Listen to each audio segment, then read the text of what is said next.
Morning, everybody. As we go to the Chitas of today, we are learning it in memory of Leah Bazelig Lipa, whose yard site, 25th yard site, is today.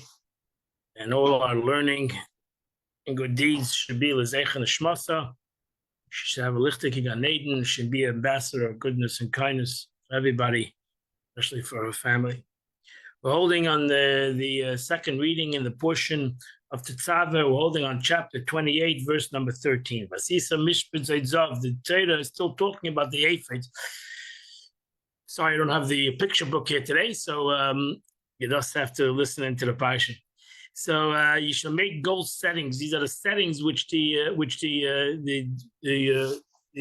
pearls and the diamonds that were part of the choshen and the ephod that was on the Kohen Gadol. So you should make them gold. You have to put them in gold settings. Now she says the minimum number implied in mishpat size is 2. In this passage, the Torah explains to do only part of their purpose, but in the account of the breastplate, it completes this explanation. Later, I'll explain what Rashi says. You need to make 2 braids of chains of pure gold, which are fixed. Which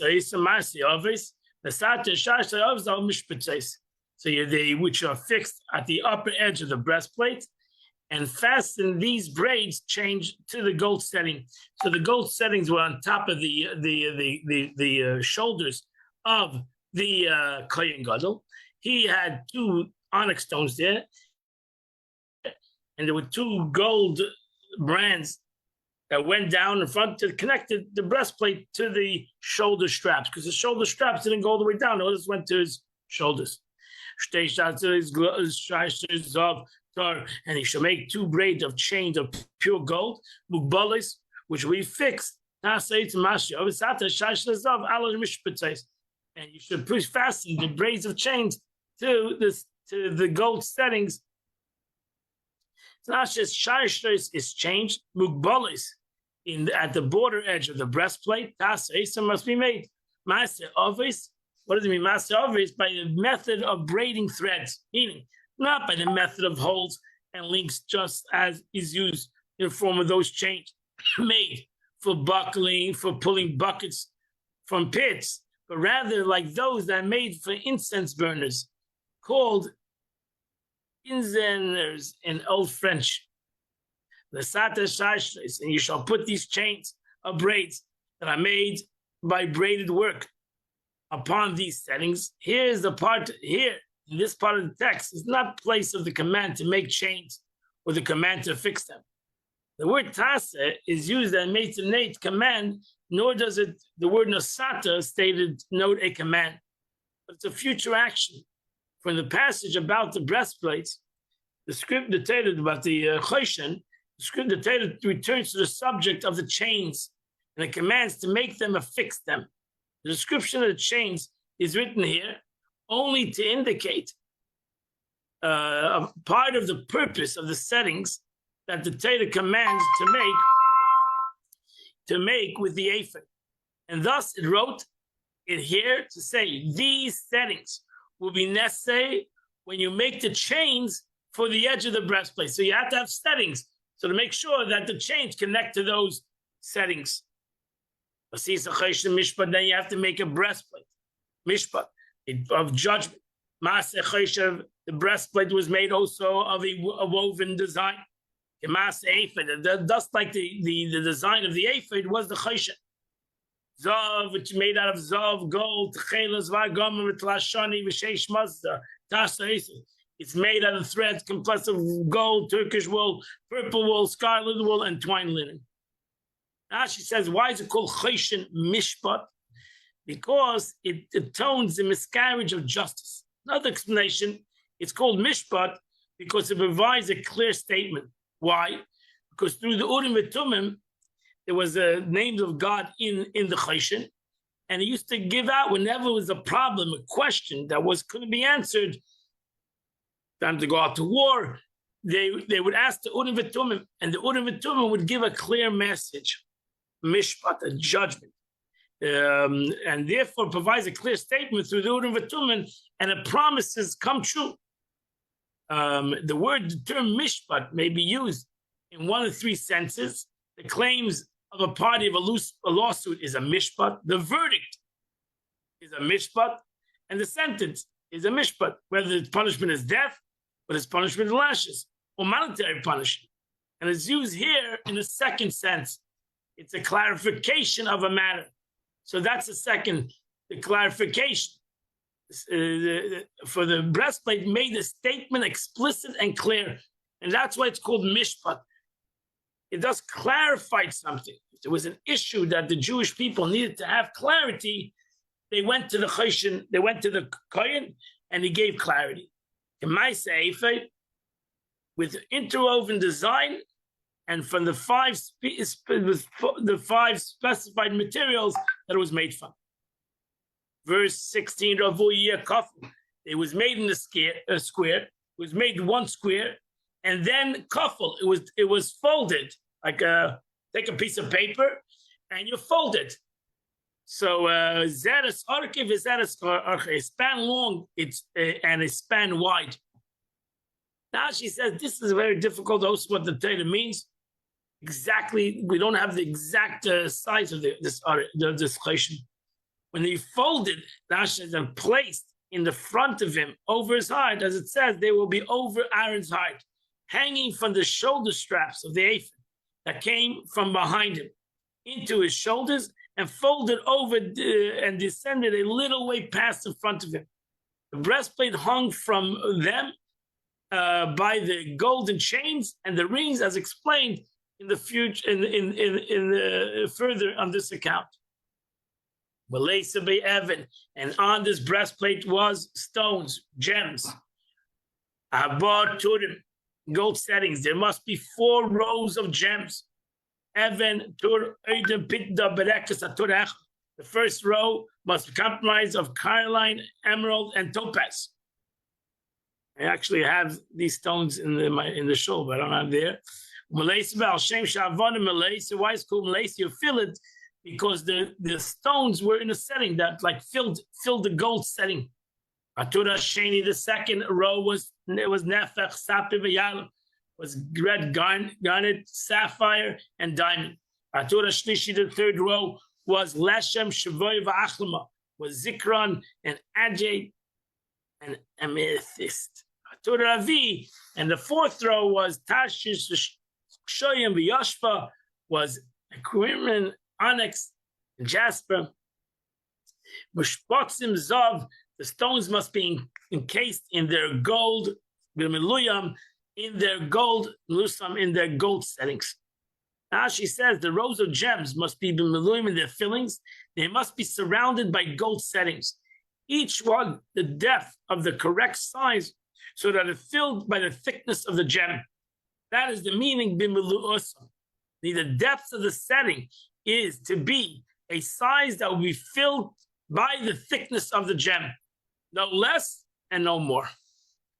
Verse 21, on the gem should be the names of the Jewish people. It should be 12 by the names.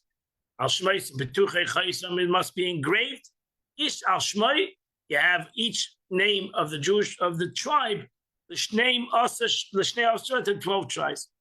Now says again, according to the order of their birth, was the order of the stones, the carnelian for the Ruvain, the emerald for Shimon, and so on and so forth. Verse number 22, we're going back to the gold braided chains. You must make 2 pure golden chains braided like cords to attach to the top of the edge of the breastplate. Now she says, ala shulchan doesn't mean on the breastplate. Ala shulchan means for the breastplate. Means here for the breastplate, to link them to the rings, as explained further on the account. Shashlish, again, shashlish comes from the word braided, rooted like a tree, which keeps them firm, fixed to the ground. So too the chains held the breastplate in place. For by them it will hang. And that's the word shashlish over here. Guvlois, that's what Rashi says. Guvlois means the same mugbalos, a position on the edge mentioned above. You must insert them in the rings so that they are at the edge of the breastplate. Every expression of gavul is an edge. Masei Aves, what means Masei Aves? Rashi says means braided work. Verse 23, and you should make 2 gold rings on this breastplate. And you have to attach these 2 rings to the 2 upper corners of the breastplate. Now she says again, alachoshin means here for the breastplate. In order them to be to link them, it's possible ever to say that intention is that they made out on the outset for if so, what's to mention in a repeated statement attached to 2 rings, the 2 upper corners of the breastplate, if they are already stated there already. Also, if there's an intention that should be written directly in the beginning of the verse, you must make 2 rings on the corner of breastplate. So therefore, it must explain the same way as explained there, that it's for the choshen. I'll take to the end of the. So you have to have 2 gold rings on the top of the breastplate, and you have to have 2 gold rings at the bottom of the breastplate, because then you tied it to the kohen on the bottom of the breastplate. So the choshen was tied from the top, and it was tied from the bottom. Verse 24, you must run the 2 gold braided through the 2 rings on the upper corner of the breastplate. So Rashi says you must run. These are the same shashgul chains of the edge. Did not specify where they were attached to the breastplate. And now it explains they must be insert them into the rings of the breastplate. You must make certain that these are the same which stated before in Parshas Eila Pekudei. They are not mentioned twice.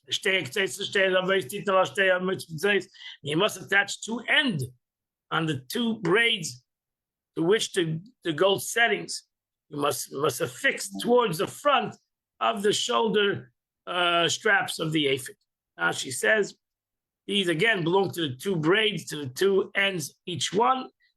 You must attach the 2 settings. These are the same settings written above, between the passage regarding the breastplate and the passage regarding the ephod. But the Torah did not specify the purpose and the position. Now it explains that you should attach them to the ends of the braided chain that were run through the rings of the breastplate, on the right and on the left near the priest's neck, connected to his shoulders.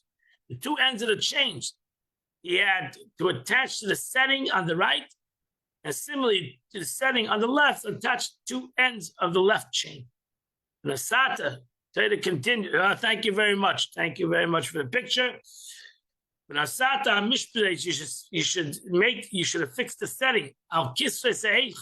You have to make sure that they are on the straps of the ephod, as you see in the picture. When you're chavod, you see in the picture. Achaz bezu, v'achaz bezu, one on one shoulder strap, and the other on the other shoulder strap. Nimtzei, so it comes out.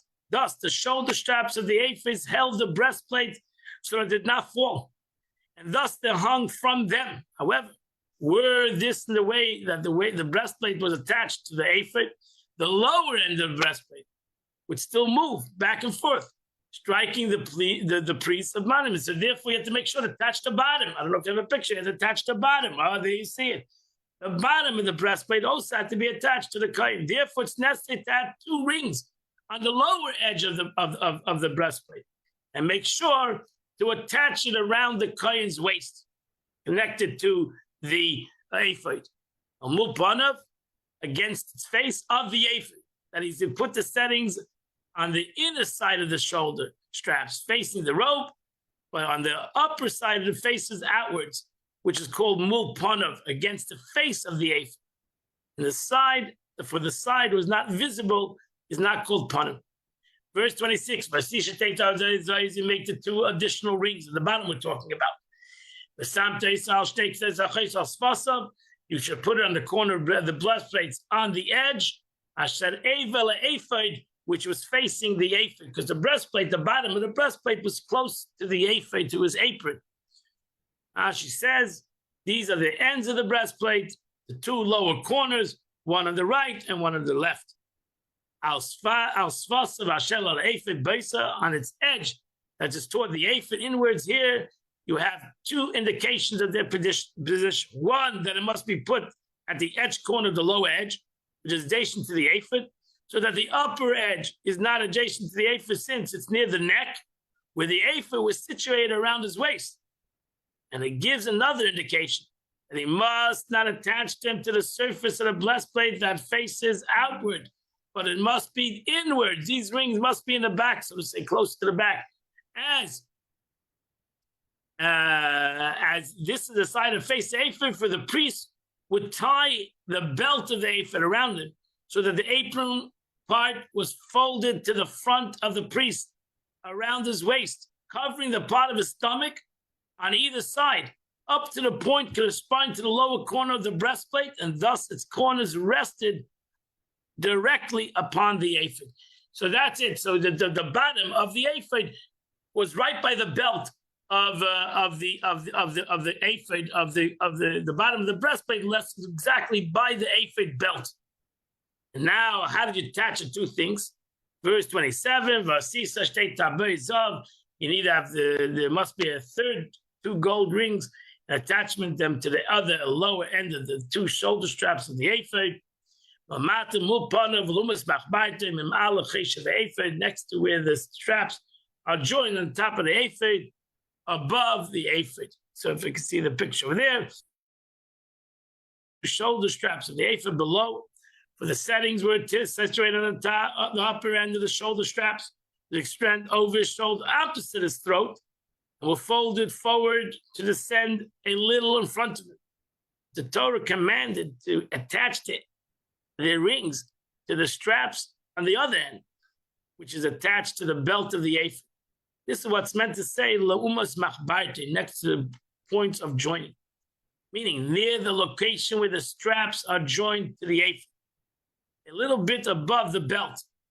The joint for the point where they were attached was at the level of the belt, and these rings were placed a little bit away from where the shoulder straps rise, above the belt, which is what is meant to say above the belt of the aphid. And they were there, thus, at the level, lower end of the blessed plate. He would then run a cord of Turkish wool through these rings on the bottom of the aphid and the lower rings of the breastplate, and link them all through this cord, both on the side, on the right side and the left side, so that the lower part of the breastplate did not swing back and forth and bang around on the stomach of the priest. And thus the breastplate, the chayshen, would sit firmly upon the robe of the kohen. Now the robe is his robe. The meal is because the ephod didn't go up his whole body. The ephod only went to his waist, and then he had, as you see, beautiful pictures. Thank you so much.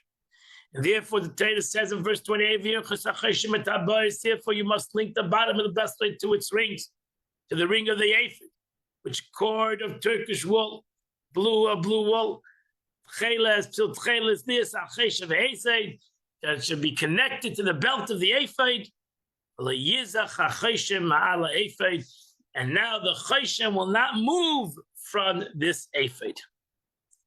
Now she says, again, the yirkasu, the joining, similarly as we say ish, and now she brings that the yakse means to join. Lias al-chayshen ephod. Now she says to be on the belt of the ephod means so that the breastplate remains close to the belt of the ephod. But the yizach, now she says, denotes a concept of detachment, and it's a big term in Arabic terms, according to the opinion of the Gush ben Lovrat. Okay, verse 29. Will carry the names of the Jewish people, in this breastplate of judgment. Alibe on his heart, when it comes into the holy, is cutting lifnei Hashem as a remembrance to God, tamid, forever. Verse 30. And you shall place in the breastplate the judgment, the urim, and the tumim. It's going to be on the heart of Aaron. When he comes before God, and Aaron will carry the judgment. The soul of the Jewish people, before God on his heart, Hashem Tamid, before God always. Now she says, what is Urim V'Tumim? Now she says, this is the inscription of the explicit name of God, Shem HaMefurashut Kei Vav Kei, which was written on parchment that was put into the fold of the breastplate, through which the breastplate serves as an oracle providing meir umetamim. Meir means to shine, to clear, and misami means precise. Nevertheless, it was not an integral part of the breastplate. The breastplate existed also in the second temple, but it was impossible. High priest, it was missing any of his garments. And we know that the Urim V'Tumim, this name of God, this parchment, was not in the second temple by the Kohen Gadol. So he had a breastplate which was missing that Urim V'Tumim, and but it was only in the first temple, and therefore, even though it was missing, it still was. He still carried the 8 garments. It was not considered a garment. The Urim V'Tumim, the Choshen was a garment, but not the Urim V'Tumim. And that's why, on account of the inscription, it's turned mishpat, judgment, as it says, v'shalu b'mishpat urim v'tumim, and they shall ask the judgment from the urim. The breastplate function as an oracle dependent on the inscription, but it remains a functional garment even without it. Okay, this mishpat b'nei Yisrael, the judgment of the Israelites, the breastplate is so called because it's the object through which the judgment and clarify for them whatever they do, certain things or not.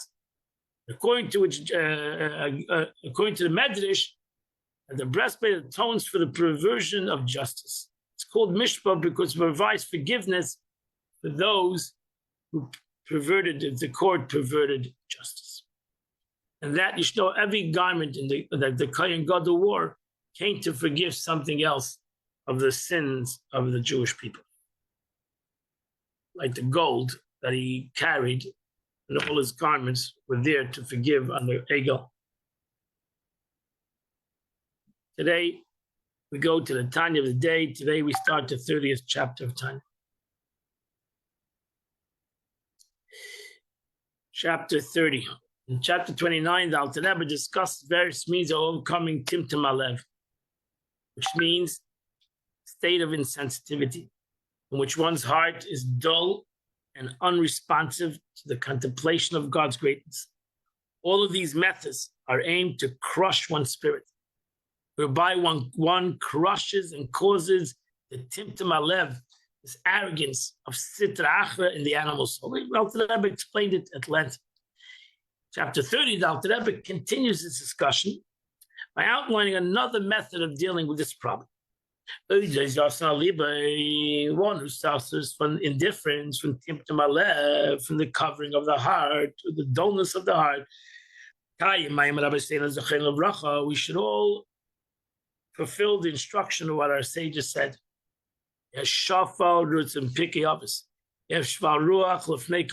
Be lowly of spirit before all men. Shval ruach, shval. Now, a number of commentaries have denoted the difficulty in this Mishnah, for in the Hebrew language, distinguishes between 2 types of humility. The first is feeling inferior in comparison to others. Absence of self-glorification, even while recognizing one's superiority. The thought that his superior qualities are God-given gift, and another man similarly endowed might have invested them in a better advantage. There's 2 ways of having humbleness. Number 1 is push to feel like you're nothing. And number 2 is, no, I am something, but it's a gift by God. It's not my own success. And therefore, if I don't deserve any kind of accolade, if God would have given this gift to somebody else, he would have done a better job. So the former type of humility is called shiflus, means lowliness, and the latter is anivus. And that's the difference. We should know the difference between shiflus and anivus. Shiflus is a low spirit. Anivus is humility. former type of humility is called shiftless, literally lowness.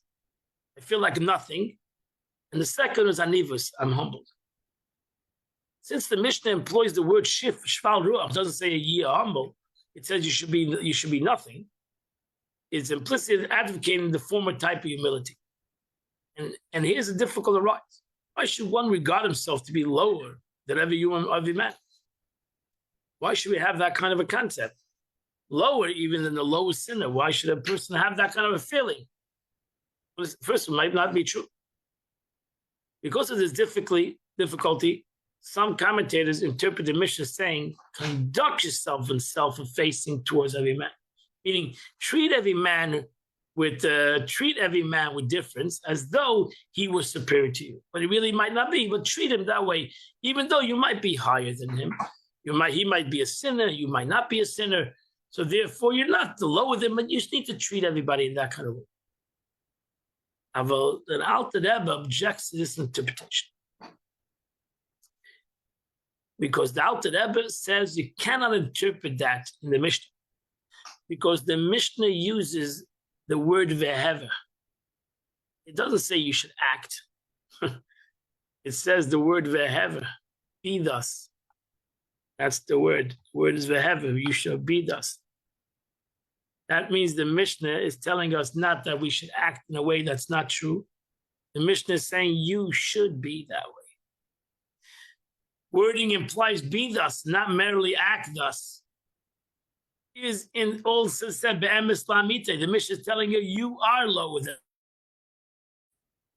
Bifnei kol adam, the Mishnah tells you you're lower than even somebody that's a sinner. Bifnei kol adam mamish. The Mishnah is talking plain and simple. You have to feel lower than anybody else. I feel if they even somebody that is the most religious, irreverent people. Kal Shabakalim is the people that are lower than lower. Having rejected the interpretation, however, remained the original difficulty. How is one expected to regard himself as being lower than the lowest sinner? How do you do that? The answer to Alter Rebbe states, in the perspective of a Beinin, will find that he often fails to wage war against his evil inclination. To the same extent that a sinner is required to wage war against his desires. We're no better than anybody else. That person that's a sinner, for whatever reason, is not waging war against his sins, for whatever reason. And so too, I'm not waging war against my desires, against my struggles. So there's no difference. They're going to start evaluating whose Avera is bigger than the other Avera. So although the lapse of a Beinin may be a seemingly inconsequential matter, they are more reprehensible than the lowest sin of transgression. The Beinin feels, you know what, I have the power to overcome things.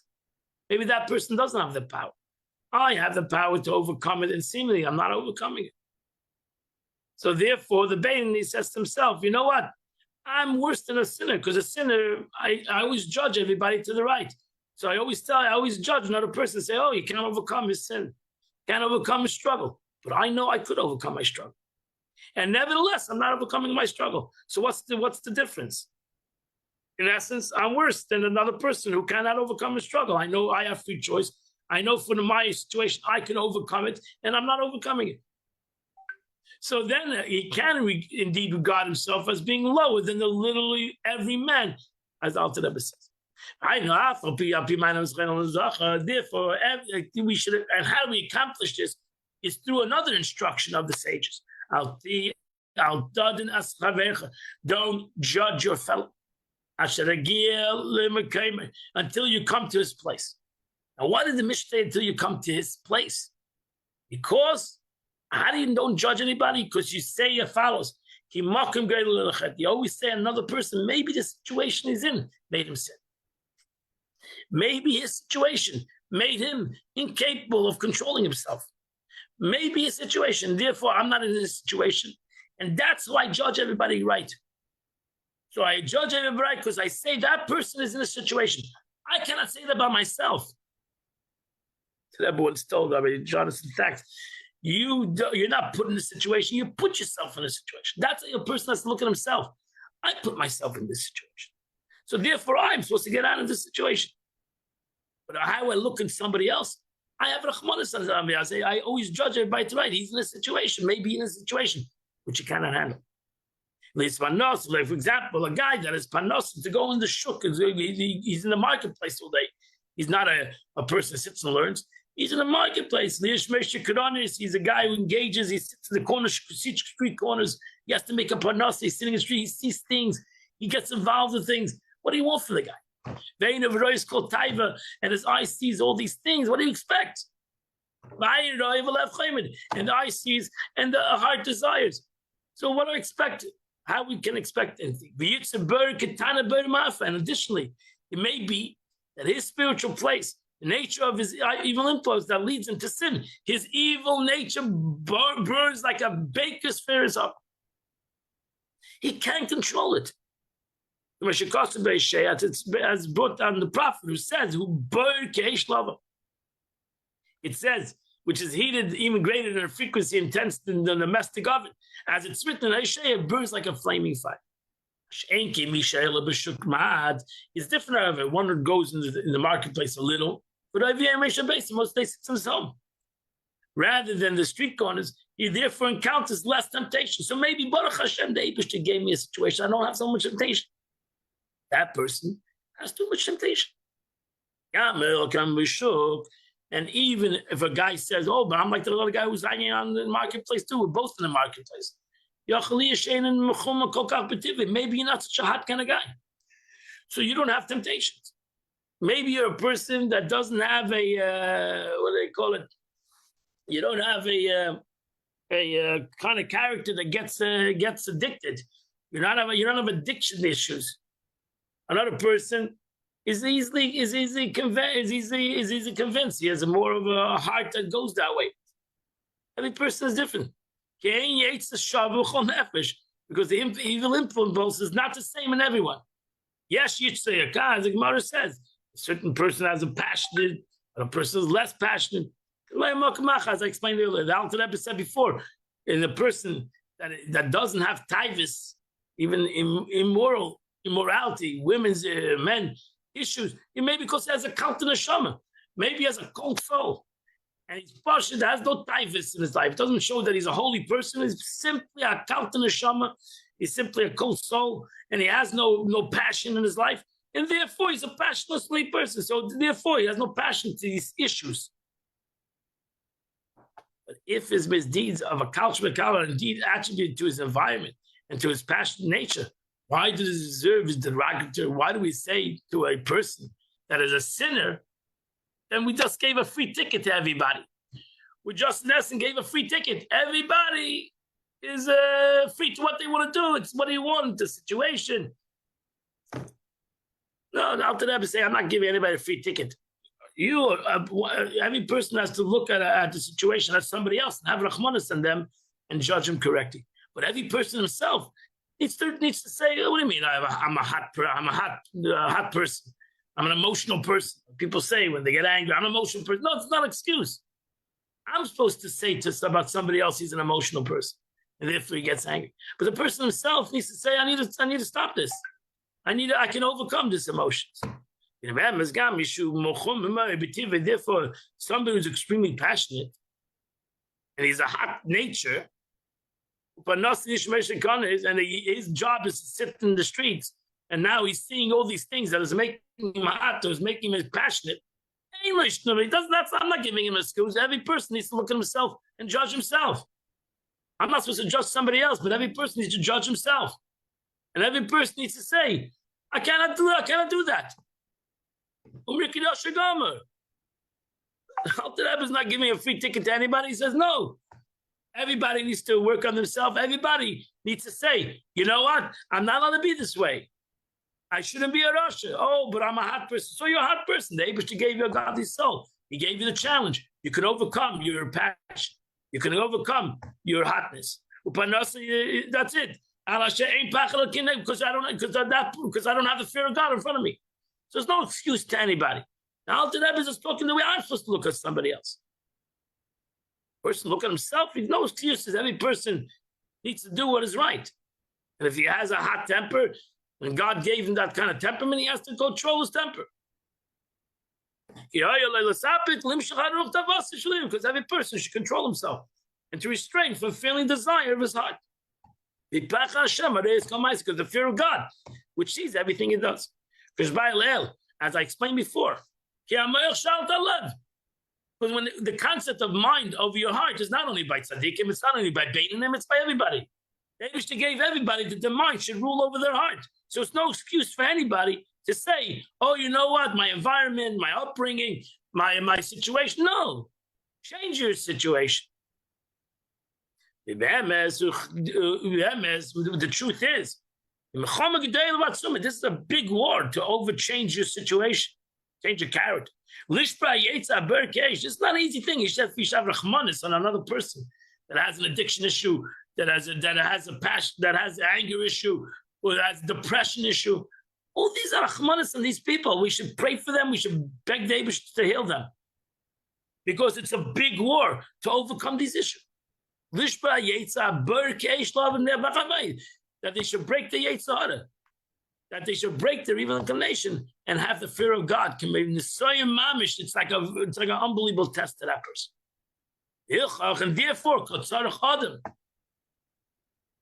And therefore, every man must weigh and examine his own position. Don't think about somebody else. Judge everybody correctly. Look at yourself. I should look at myself and evaluate myself and say, you know what, I'm no better than them. Maybe I'm worse than other people.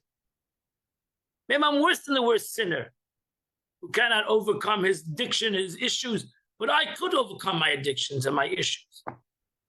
But and his level in the service of God, he should evaluate himself.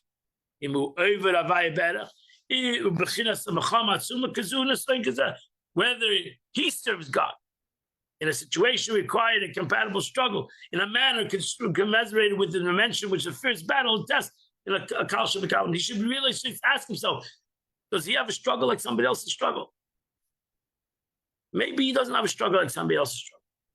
And Baruch Hashem, thank God that God didn't give him a struggle like somebody else's struggle. And so too in the outer realm of good. You think about yourself, am I davening correctly? Am I davening? Am I praying correctly that I'm pouring my soul out to God? All my strength. Ad motzia nefesh, till my soul's ready to depart me.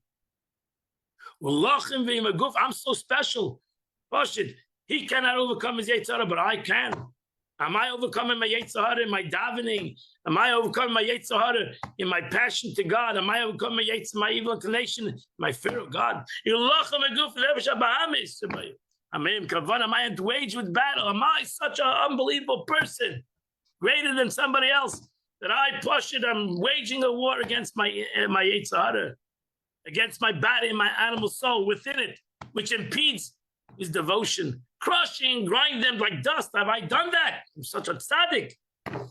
Every day before the morning and evening prayer, even when I'm davening itself, like am I exerting myself when I'm davening? Forget about before davening, after davening. When I'm davening, how am I davening right now?